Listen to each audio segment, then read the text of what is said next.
अवधूत चिंतन श्री गुरुदेव दत्त श्री स्वामी समर्थ. धनत्रयोदशीच्या दिवशी, धनतेरसच्या दिवशी 13 दिवे आपल्याला लावायचे आहे. हे 13 दिवे लावल्यामुळे 13 पटींनी लाभ आणि पुण्य आपल्याला मिळत असतं. हे बघा, धनत्रयोदशी हा दिवस खूप महत्त्वाचा आहे. हा दिवस कसा साजरा करायचा आहे, काय काय सेवा करायची आहे, कशी पूजा करायची आहे, याबद्दलची माहिती मी तुमच्यासोबत शेअर केलेली आहे. आणि धनत्रयोदशीच्या दिवशी आर्थिक अडचणी दूर होऊन घरामध्ये भरभराटी राहू यासाठी आपल्याला धन्वंतरी देवतांची आपल्याला पूजा करायची असते. या दिवशी सगळेजण अगदी मनोभावे पूजा करतात आणि या पूजेसह आपण जर काही सोपे उपाय केले तर धनासंबंधीच्या ज्या अडचणी आहेत ते आपण दूर करू शकतो. अगदी सोपे उपाय आहे. मला बऱ्याचशा कमेंट येतात की ताई, आमच्यावर खूप कर्ज झालेलं आहे, कोणाकडे पैसे अडकलेले आहे, त्यानंतर नोकरीमध्ये प्रमोशन होत नाही, धंद्यामध्ये तोटा होतोय, नफा होत नाही. अशा धनासंबंधी कुठल्याही गोष्टी असतील, समस्या असतील, अडचणी असतील तर त्या दूर करण्यासाठी धनत्रयोदशीच्या दिवशी तुम्हाला 13 पटीने लाभ मिळवण्यासाठी तुम्हाला हा उपाय करायचा आहे. सर्वात महत्त्वाचं म्हणजे हा उपाय आपल्याला संध्याकाळी करायचा आहे. धनत्रयोदशीच्या दिवशी म्हणजे उद्या शुक्रवारी आपल्याला हा उपाय संध्याकाळी करायचा आहे. 13 दिवे लावायचे आहेत. 13 तुम्ही पणत्या लावू शकतात, कणकेचे दिवे घेऊ शकतात, मातीचे दिवे घ्या, कुठलेही घ्या, हरकत नाही. 13 दिवे लावायचे आहे. त्यामध्ये तुम्हाला मोहरीचं किंवा तिळाचं तेलच वापरायचं आहे. प्लीज तूप चालेल का असं विचारू नका, कारण तेच सांगितल्यावर परत तेच प्रश्न विचारले जातात. म्हणून मी आधीच सांगते, मोहरीचं तेल किंवा तिळाचं तेलच वापरायचं आहे. आपण जी लांब वात असते तर त्या 2 वाती मिळून 1 वात, जसं आपण दिव्यामध्ये लावतो, सिंगल वात नाही, 2 वाती मिळून 1 वात लावायची आहे. ठीक आहे, असे तुम्हाला 13 दिवे बनवायचे आहे. आता हे 13 दिवे कसले कसले प्रतीक ते मी तुम्हाला सांगते. तर या 13 दिव्यांमध्ये गणपती, कुलदेवी, लक्ष्मी माता, धन्वंतरी देवता, कुबेर भगवान, तुलसी माता, गोमाता, यमदेवासाठी, त्यानंतर पाण्याजवळ जलदेवांसाठी, गॅसजवळ अग्निदेवतांसाठी, पितरांसाठी, चित्रगुप्तांसाठी आणि मुख्य दरवाजाजवळ आणि यासोबतच तुळशीजवळ आपल्याला हे दिवे लावायचे. आता मी अगदी इन डिटेल तुम्हाला सांगते की कोणता दिवा कुठे आणि कशासाठी, कोणासाठी आपल्याला लावायचा आहे. या 13 दिव्यांचं महत्त्व काय आहे ही माहिती जर तुम्हाला आत्ता पटली तर 100% तुम्ही असे दिवे जे आहे आत्तापर्यंत धनत्रयोदशीच्या दिवशी तुम्ही लावले नसाल तर यावर्षी नक्की लावाल. तर ती माहिती पहिले तुम्ही ऐकून घ्या. धनत्रयोदशीच्या दिवशी कुटुंबातील सगळ्यांनी उपस्थित राहून हा दिवा जो आहे, हे दिवे जे आहे ते लावायचे आहे. दिवे प्रज्वलित करायचे आहे. तुम्हाला सांगितल्याप्रमाणे तिळाचं किंवा मोहरीचं तेल टाकायचं आहे. लांब ज्या वाती असतात तर त्याचे 2 वातींची मिळून 1 वात असं बनवायचं आहे. हे बघा, तर आता सगळ्यात पहिले म्हणजे तुम्हाला मृत्यूपासून बचाव करण्यासाठी, कुटुंबातील व्यक्तींना अनपेक्षित मृत्यूपासून वाचवण्यासाठी तुम्हाला घराच्या बाहेर जिथे डस्टबिन असेल किंवा घरामध्ये तुम्ही जिथे डस्टबिन ठेवता त्या साईडला, तिथे तुम्हाला त्या जागेवर तुम्हाला दक्षिणेकडे वात करून पहिला दिवा लावायचा आहे. ठीक आहे. यानंतर दुसरी गोष्ट म्हणजे सौभाग्य प्राप्तीसाठी तुम्हाला तुमच्या देवाऱ्याजवळ किंवा तुमचं मंदिर असेल, घरामध्ये देवघर असेल, छोटासा देवघर, मोठं देवघर, हरकत नाही, तिथे तुम्हाला सौभाग्य प्राप्तीसाठी दुसरा दिवा लावायचा आहे.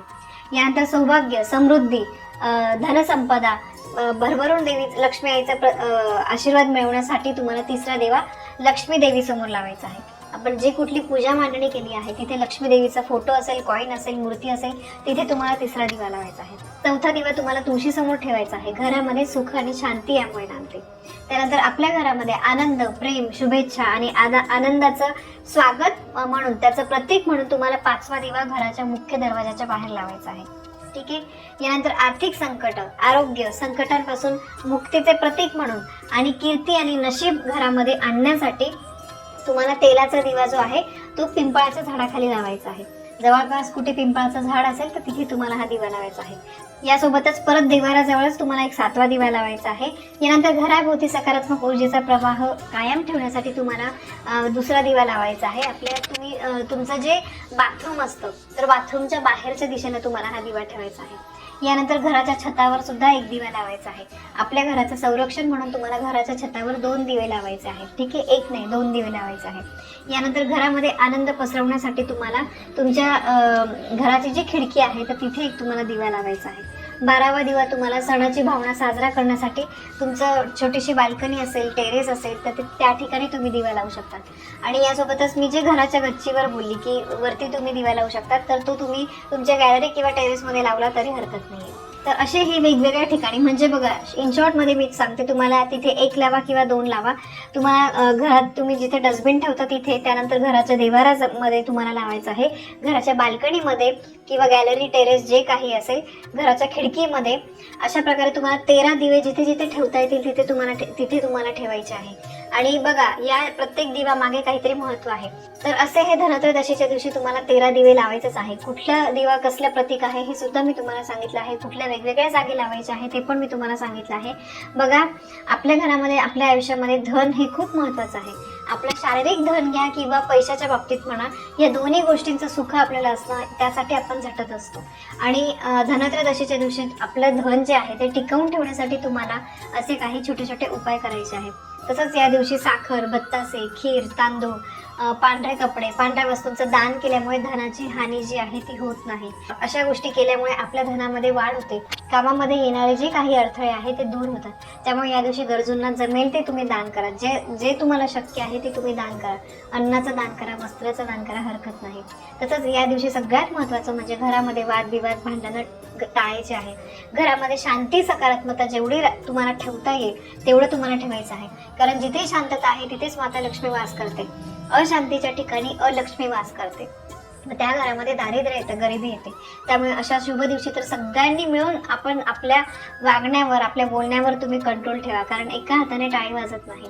भांडणं जे आहे ते एक काहीतरी बोलतं, दुसरं बोलतं, कुठे ते थांबतच नाही. तर त्यामुळे आपण स्वतः आपल्या घराची काळजी म्हणून, काहीतरी सणवार आहे म्हणून शांतता घरामध्ये ठेवण्याचा सगळ्यांनी प्रयत्न करा.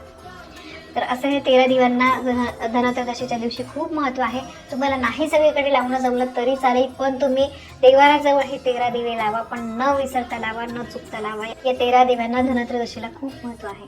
तर ही एक अतिशय महत्त्वाची माहिती मला तुमच्यापर्यंत पोहोचवायची होती. माहिती आवडली असेल, व्हिडिओला लाईक करा, शेअर करा, कमेंट करा. पुन्हा भेटूया अशा एका नवीन माहितीसोबत. तोपर्यंत श्री स्वामी समर्थ.